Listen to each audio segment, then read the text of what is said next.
Assalamualaikum warahmatullahi wabarakatuh, Tabipun. Nama saya Anna Trina Maya dari SMA Negeri 2 Kalianda. Kali ini kita akan belajar biologi untuk SMA kelas 11 di semester 2, yaitu mengenai sistem respirasi pada manusia atau sistem pernapasan.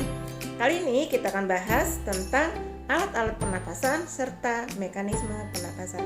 Ayo kita sama-sama menyimak video materi berikut ini. Sistem respirasi manusia. Tujuan pembelajaran: alat-alat pernapasan pada manusia, rongga hidung, laring, trakea, bronkus, dan pulmo atau paru-paru. Rongga hidung atau kapum nasalis berlapis selaput lendir yang berfungsi untuk menangkap benda asing yang masuk lewat saluran pernapasan. Di dalamnya terdapat saraf-saraf penciuman atau sel olfaktori, silia, dan selaput lendir. Di dalam rongga hidung juga terdapat konke yang mempunyai banyak kapiler darah dan berfungsi menghangatkan udara yang masuk sebagai heater. Laring atau pangkal tenggorokan. Di dalamnya terdapat sebuah katup yang disebut epiglotis. Epiglotis berfungsi mengatur jalannya makanan dan udara pernapasan sesuai dengan salurannya masing-masing. Di samping itu, pada laring juga terdapat pita suara. Faring disebut juga teka atau pangkal tenggorokan. Terletak di belakang rongga hidung dan mulut. Teka merupakan persimpangan antara saluran pencernaan dengan saluran pernapasan. Batang tenggorokan atau trakea.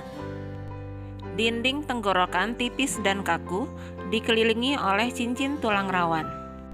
Pada bagian dalam rongga, terdapat epitel bersilia yang berfungsi menyaring benda-benda asing yang masuk ke dalam saluran pernapasan. Bronkus dan bronkiolus. Bronkus disebut juga cabang tenggorokan. Terdapat bronkus kanan dan bronkus kiri. Bronkus kemudian akan bercabang-cabang lagi menjadi bronkiolus. Percabangan bronkus ini disebut bifurkasi. Paru-paru atau pulmo. Paru-paru dilindungi oleh suatu lapisan berupa cairan limpa yang disebut pleura. Pleura yang terletak di sebelah dalam disebut pleura paru-paru atau pleura visceralis, dan yang di sebelah luar disebut pleura rongga dada atau pleura parietalis. Paru-paru terbagi menjadi dua bagian, paru-paru kanan dengan 3 lobus dan paru-paru kiri dengan 2 lobus. Hal ini menyebabkan paru-paru kanan lebih besar dibanding paru-paru kiri.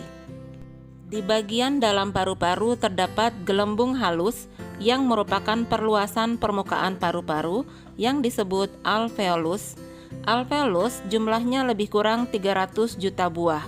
Dengan luas permukaan alveolus diperkirakan mencapai 160 meter persegi atau 100 kali lebih luas daripada luas permukaan tubuh. Alveolus memiliki dinding yang sangat tipis dan mengandung kapiler darah. Alveolus merupakan tempat pertukaran oksigen dan karbon dioksida secara difusi. Mekanisme pernapasan, inspirasi dan ekspirasi. Inspirasi. Inspirasi merupakan proses menghirup udara secara aktif yang memerlukan kontraksi otot. Pada pernapasan dada, otot interkostal eksternal berkontraksi. Tulang rusuk terangkat ke atas dan ke depan. Volume rongga dada membesar, paru-paru mengembang, tekanan udara paru-paru mengecil, udara dari luar masuk ke paru-paru.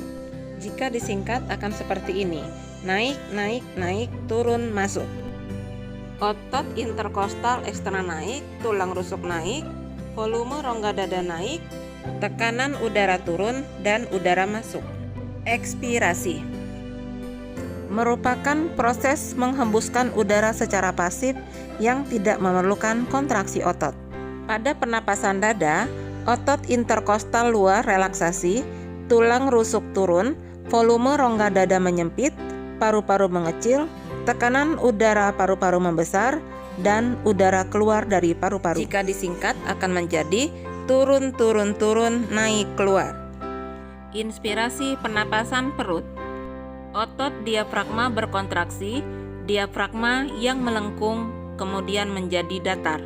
Volume rongga dada membesar, paru-paru mengembang, tekanan udara paru-paru mengecil, udara dari luar masuk ke paru-paru. Bila disingkat menjadi datar, naik, naik, turun, masuk. Ekspirasi pernapasan perut. Otot diafragma relaksasi. Diafragma yang datar melengkung kembali.